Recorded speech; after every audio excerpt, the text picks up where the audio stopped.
dalawa ang klase ng Senado. O ngayon, kung mayroong magsabi sa'yo na ikaw ay sa Senate President ng mga DDS, magagalit ka? Utragis ang kahalan kaya yung behavior mo, magtigil ka kaya nakakahiya ka. Sa totoo lang, kapag wala ka namang mayambag, please shut your mouth. Diba? O ngayon, sinagot siya ni Rapi Tulfo. Sinagot siya ni Rapi Tulfo sa kanyang paratang na mayroon daw tinatawag na Senate of the Republic of the Philippines, tapos mayroon daw tinatawag na Senate of the Republic of Malacanang. Ngayon, sinagot niya ni Rapi Tulfo, ito, nasa linya si Rapi Tulfo at binarabara itong si Cayetano, putragisan ka nung Senate of the Malacanang, ikaw nga to, Senate of the DDS eh.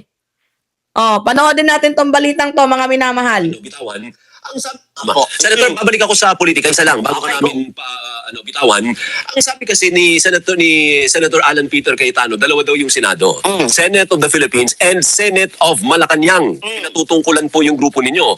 Payag ba kayo doon na ang Senado ay kontrolado ng Malacanang? Dinidiktahan daw ng Malacanang? Sir Alvin, maling-mali po yung sinabi ni Alan Peter Cayetano. Number one, kami po ay nag-take over by virtue of yung tinatawag po na jurisprudence. Alam naman po natin, Supreme Court 1949, Avelino versus Cuenco. Marami po. Tapos marami po pang president after that. Yung kay Drilon, May 5, 2015, na nagkaroon ng quorum dahil sa 12 na members present. And then, on top of that, marami po mga dean, mga professor sa iba't ibang university ng law, mga ex-justices, IBP, na pumapanig po sa amin na kami pong legit.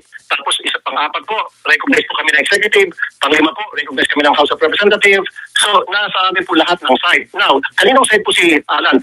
Siya po ang Senate of the DDS. Oh, nakinig ninyo? Oh, siya po yung Senate of the President ng mga DDS. Oh, kasi lahat naman talaga ng side nandyan sa Gatchalian Block. Yung Malacanang, yung House of Representatives, yung IBP, yung mga deans, law deans, lahat nandyan, mga minamahal, sa side ni Win Gatchalian, ni Sir Win Gatchalian. Ngayon, nasaan yung side ni Cayetano? Nandyan, sa DDS. Kaya nga siya nabansagang Senate President of the DDS. Diba? Oh, continue tayo. Recognize kami ng House of Representatives. So, nasa amin po lahat ng side. Now, kaninong side po si Alan? Siya po ang Senate of the DDS. Of the PIP. Paano yun? Naputol na Senator Rafi? Paano yun? Senate of the DDS po siya. Okay. So kung ako sa Senado po sila ng DDS. Kami po ang tunay na Senado ng Republika ng Pilipinas. Ayan. Ayun, no. So, kanya-kanya. Feeling ko naman hindi papayag si Tulfo, yung dalawang Tulfo, o di kasi Gatchalian, na magpadikta sa sa gusto ng Malacanang. Ay, oo. Kasi ang Senado, bastion niya ng independence partner. Independent body ang Malacanang. Uulitin natin, Alan Peter Cayetano. Kasi total meron ng lindol na mumuliti ka pa, tapos meron ka pang gagawing na sesyon ngayon na para saan pa yung sesyon na yan ngayon? Magpa-power sharing na naman, para saan pa yung sesyon na gagawin mo ngayon, punyemas ka? Wala ka lang naman ibang gagawin kundi manira, mangsisi. Alam naman namin na yan yung gagawin mo eh. Tapos ngayon, mandadamay ka pa? Sino yung mga attendant sa special session mo nang gusto mo lang mangyari is power sharing, term sharing? Diba mga minamahal? Ito, Rafi. Opo, tama po kayo dyan, Sir Alvin, Ma'am Doris. Never po talaga kami nagpadikta sa Malacanang. Never. At hindi po mangyari yan. Siguro sila po nagpapadikta sa DDS. Kaya takot sila po. Lahat ng kilos sila. Depende kung ano po yung maniubra ng mga tools na sa DDS. Doon po sila sumusunod. Totoo. Nakabase yung mga senador ng mga DDS sa sasabihin ng mga DDS kasi alam nila kung paano umatake yung mga DDS. Talagang babuyan ng pagkatao. 'Di ba? Yun yung ginagawa ng mga DDS ngayon, babuyan ng pagkatao, babuyan ng personalidad, lahat ng dadamay, ganyan. Human lang din naman yung mga senador na yan.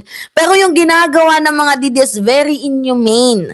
'Di ba? Mandadamay ng tao, kumbaga yung social media yung atake nila, pero they don't have a numbers. Pero grabe yung fans nila sa trollings. Sana all. Doon sila. Yun po atong kumukumpas sa kanila. Tingnan niyo po, lahat po ng mga post ko sa social media, kahit na napakaganda po yung mga accomplishment ko, achievements po na ipopost ko po sa social media, nandun agad yung mga trolls ng DDS. Nandun po yung nangasar, hindi ko naman po pinapansin. Ito po base po sa sinasabi ng aking mga taga-cons. Kasi ako po, hindi naman po nagbabasa na at nanonood sa social media dahil alam ko naman po mangyari. Puro naman mga pang-asa dyan. So sinasabi po sa akin ng cons, sir, sabi, lahat ng post natin, puro na lang kantsaw at puro mga kabastusan at basura. Sabi ko, anong desisyon nyo?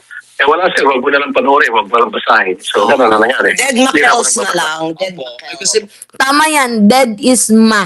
Oo, dead ma. Kasi pag di mo yan dined ma, wala eh. Diba? Mga minamal, manggigigil ka lang eh. Kagaya dito kay Alan Peter Cayetano, alam ninyo, pag gusto kong mainis, pumupunta ako sa live ni Senate President of the Republic of Facebook na si Alan Peter Cayetano, maiinis na ako. Yun yung ginagawa ko ha. Kung ako lang mga minamahal, kung gusto kong mainis, pumupunta ako sa wall ni Alan Peter Cayetano, binibisita ko si Alan Peter Cayetano para inisen yung sarili ko. Oo, pag gusto nyong mainis, pumunta kayo kay Alan Peter Cayetano. I'm pretty sure na maiinis kayo. mukhang may campaign laban sa inyo ang mga DDS eh. Na Bakit para ka mo? Unfollow. Bakit ka mo? Unfollow yung mga Tulfo. I don't know kung anong reaksyon ni Senator Jack. Oo. Hindi lang po ako, pati sir, pati lahat po kami na 11, talagang tinitira ngayon po ng DDS. Lahat po ng kumukontra doon sa side ng grupo ni Alan Peter, binabanatan talaga kami. Alam niyo naman po yun ito, Grabe no? Babuyan yung ginagawa nila sa social media. Wait lang, may titingnan lang ako mga minamahal. Grabe no, yung babuyan na ginagawa nila ngayon sa social media. Sobra. Magkano kaya yung funding sa ganyang klaseng babuyan sa social media? Yung kahit yung ginagawa mo, yung legislative works mo, yung bills mo, ginagawa mo, meron pa din silang nasasabi. Di ba mga minamahal, yan yung pinakamasakit eh. Pag di ka magtrabaho, ang daming hanas. Ngayon na nagtrabaho ka, ang dami pa ding sinasabi. So, hindi mo alam kung saan ka lulugar. Hindi mo alam kung saan ka kikilos, kung ano yung dapat mong gawin. Kasi kung magpapadikta ka sa social media, sa mga sinasabi ng trolls, ibig sabihin, DDS ka. Kasi yung ginagawa ng bagong majority ngayon, yung Gatchalian Black, hindi sila nagpapadikta sa Facebook, hindi sila nagpapadikta sa kahit na sino. 'Di ba mga minamahal? O, pasensya na kung nawala ako, umihil lang ako, hindi ko na kaya eh. Di po ba? At hindi po ako galit sa mga troll, ha? Totoo po yan, from my heart. Hindi po ako galit sa mga troll. Dahil naghahanap buhay lamang po sila. Kasi nga po, kung tinanggal mo sa kanila yung pagiging troll, ano pa po ipapakain nila sa kanilang pamilya? Oo. Pagbabayad ng kanilang rent at bills. So, trabaho lamang, walang personalan. So, I don't have anything against them, truly. Opo, Kasi opo. naghahanap buhay lang sila. Oh. Sen, hindi kaya ang dahilan kung Kaya hanap buhay na baloktot, pero okay na rin kaysa magnakaw. Ayun, tama. May tama Diba? naman. May tama ka doon, Sen. Di ba, Nico? Pero yung meron kayang katotohanan yung sinasabi ng ilang mga kaibigan kong Marites na kaya ka tinatarget ng mga ganitong klaseng negative, pati na rin yung kapatid mo na si Sen Erwin, ay dahil maunti-unti ay kayo ay pumapantay na doon sa isang nagdeklara na siya ay tatakbo. For Samantalang kayo, 2028 elections. oo, for 2028. Samantalang kayo, nagdeklara naman po yung magkapatid, ayaw namin. Yan nga po, Doris Alvin in fact, 2 years ago pa, meron po lumabas na survey na lamang ako, pumapantay ako, mababa ako ng konti lang kay BP Sara. Doon po na pumisa yung mga trolls against me. Nung hindi pa po lumabas yung mga survey na yan, wala po nagtutroll sa akin. Maging kay Erwin ngayon, recently, nung gumaganda yung survey ni Erwin. Kaya nga po, sinasabi ko palagi namin ni Erwin na sa mga survey companies, na huwag niyo na po kami idamay sa mga survey yan because we're not interested. So yung ibang tao na lang na sa tingin nyo na talagang may balak tumakbo. Nandiyan naman si Sen Risa, nandiyan si Sen Bam, nandiyan si Ma'am Lenny o Mayor Lenny. Ang dami pong interesado. Nandiyan po si Mayor Magalong, nandiyan po sino pa, Senator Trillanes. There's so many of them who are waiting. So sila ilagay. Tama nga naman, di ba mga minamahal? Ang daming gustong tumakbo bilang presidente. Si Alan Peter Cayetano. Diba? O, si Alan Peter Cayetano gustong tumakbong presidente. Vice President ni Sara Duterte. O, ba't di na lang yun yung targetin ng ano ninyo, ng mga social media platform ninyo? Diba? Nandadamay pa kayo eh. Yung mga tao nagtatrabaho, lindol na lindol ngayon, mga putragisan tong mga ano na to eh. Dapat sana nagtutulungan, kaso ang nangyari, naghihilaan pababa. 'Di ba? So parang ano eh, parang iba yung ano eh, crab mentality talaga. Ngayon ko napatunayan na totoo yung crab mentality dito sa bansang Pilipinas. Oo. Hindi niyo ba nakikita itong ano, itong nangyaring, tingnan niyo kung gaano kalawak. Yung nangyaring earthquake sa Mindanao na supposedly dapat nagtutulungan tayo sa panahon ngayon. Tingnan niyo kung gaano kalaki yung naging epekto nito sa mga taga Mindanao. Tingnan niyo. Oh, yan yung drone shot, mga minamahal. Pakita natin sa inyo. Yan yung drone shot, oh. Oh, ganyan. Oh, kita ninyo? Oh, pero ang tibay ng kapilya ng INC, ah. Saludo sa ano ng INC, ang tibay. Tibay ng kapilya nila. So, hindi ko naman sinasabi yung INC lang masasalba, pero ang tibay ng kapilya nila, no.